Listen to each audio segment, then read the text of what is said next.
tell them, I need this blessing.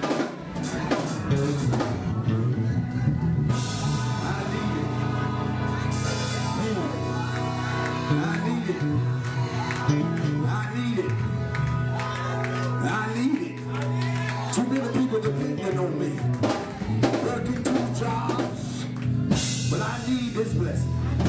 Sit down real quick. Sit down, sit down.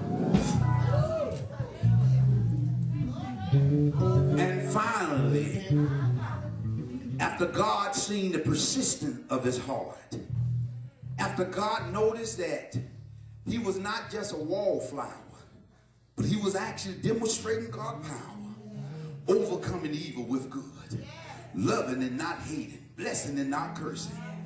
After God noticed that everything that was happening in his life was meant to hurt him, but yet instead of him being affected by it, he said, the God that I serve live, God whom I serve shall bring me up out of this.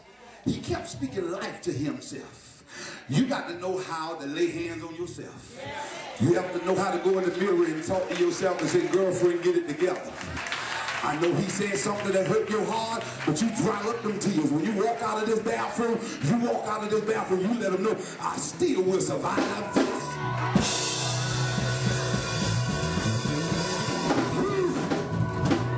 You got to let them know that when you get back in the car that this too shall pass. You have to let them know for yourself. You have to have that kind of confidence that if God brought you through, you don't hear what I'm saying. If God brought you through that, look behind you and tell your neighbor behind you, I came through that. Now you look at somebody in front of you and tell them, and I'm going through this. Yes, because let me tell you something. You'll be surprised how many people are really in your business. You'll be surprised how many people know what you're really going through. They was on the Grapevine, they was on AT&T, Sprint, and Metro PCS. They were texting your business. They was emailing your struggle. You don't hear what I'm saying. Hallelujah. There are a lot of folks that rejoice when you come in broken and sad. There are a lot of folks that feel good when you come in talking about, I'm trying to make it, I'm struggling. Pray for me. Oh, honey, you'll make their day.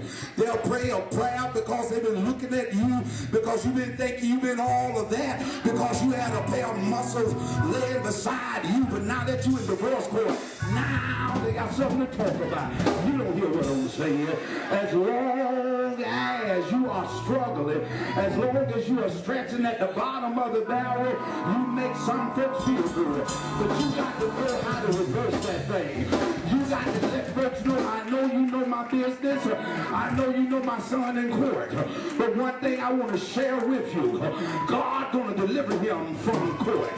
You got to let folks know, I know that you know, because I can tell by the way you've been treating me, by the way you've been acting towards me, acting all funny, quiet when I walk up, acting all funny, walk off when I walk up. But I want to let you know that I'm gonna dance, dance, dance, dance, dance, dance. I'm not gonna change who I am, because I know God is more than able. Is there anybody in here know what I'm talking about? Going to somebody near you and tell them God is able. Yes, he is. Woo, sit down, I'm about to close. And finally,